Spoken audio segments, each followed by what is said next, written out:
Hi guys! I am going to be making a hobnail marble in this tutorial.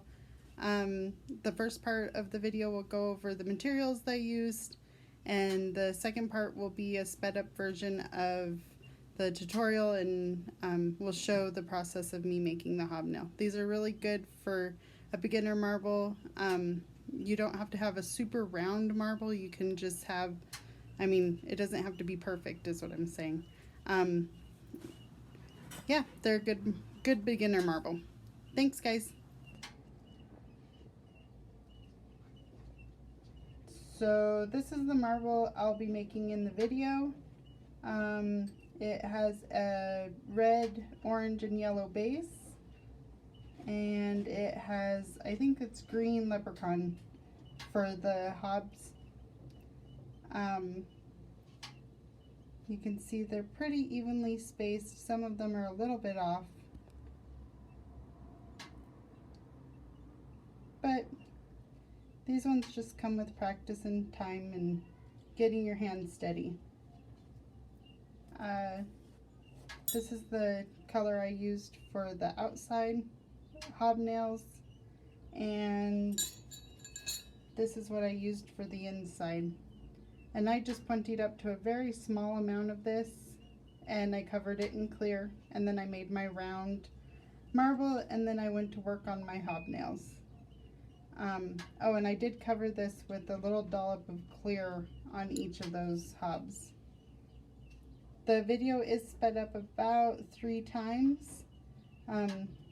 So these take probably about 17 to 25 minutes for a size. This is 1.25 inches, maybe a little bit smaller. So yeah, that's what I'm going to be making today. Thanks for watching.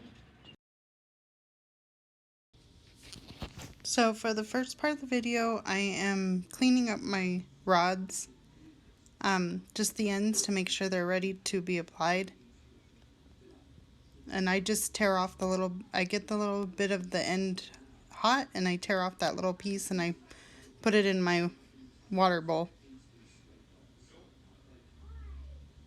And now I'm going to cover that little end of the yellow, orange, and red twisty, and I'm going to cover it in clear. It's about a 7mm, 8mm wide, and I'm covering it with a 5mm rod all the way to the end where it meets the clear, trying not to get bubbles as I lay it down. So that means that everything's just kind of evenly heated. It does get a little floppy. That one was a little too long. And I'm going to make it into the round shape of the marble. I will be using my marble mold, and I'm just going to make it as round as I possibly can.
Now I'm going to start laying dots in the center of the sparkly green, and I'm just laying equally spaced and equally sized dots all around the center as I possibly can be.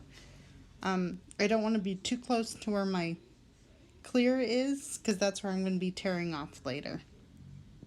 But I'm going to get those melted in, making sure that there's no parts that aren't melted in. Otherwise they'll just fall off after they come out of the kiln. And I'm going to do my second layer of dots, and that's going to be on the clear end of my marble, as you can see. And I'm going to do the third row of dots, and that's going to be on the other side. And I'm going to make sure these are all evenly spaced as I can and as evenly applied as I can. I want all my hubs to be about the same size. And I went all the way to the end. And now I'm going to go over them with clear.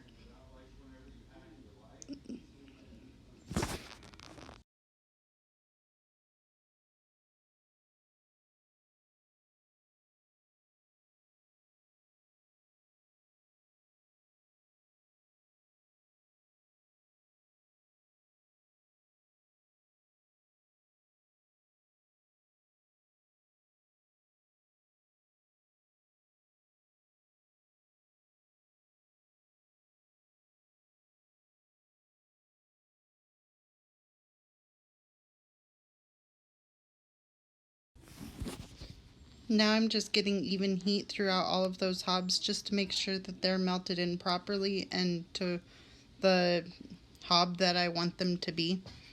Sometimes you can make them pointy, sometimes you can make them a little bit more melted in. It's all how you want your marble to look. And the clear I'm using is just, I think, a 4mm clear rod. Now I'm going to punty up to the end, and I'm tearing off that larger clear section. I'm going to pull away as much clear as I possibly can. And I'm going to make that round. I'm going to put a little bit of clear where I tore off. If there's any color there, it will burn. Because I did use cadmium colors. But because they're encased and I encased them with clear, they should be fine. Now I'm going to put more green, sparkly green hobs on the other side, and I'm going to evenly space them just like I did on the other side, making sure to get them melted in. It helps if you punty up as in the center as you possibly can. That way your marble's not off center and your hobs will be evenly spaced. Now I'm going over those with clear. I went all the way to the end, and I'm just making sure they're melted in, making sure everything's as even as possible. It takes time. And you could see that it's all has its hobs all over it.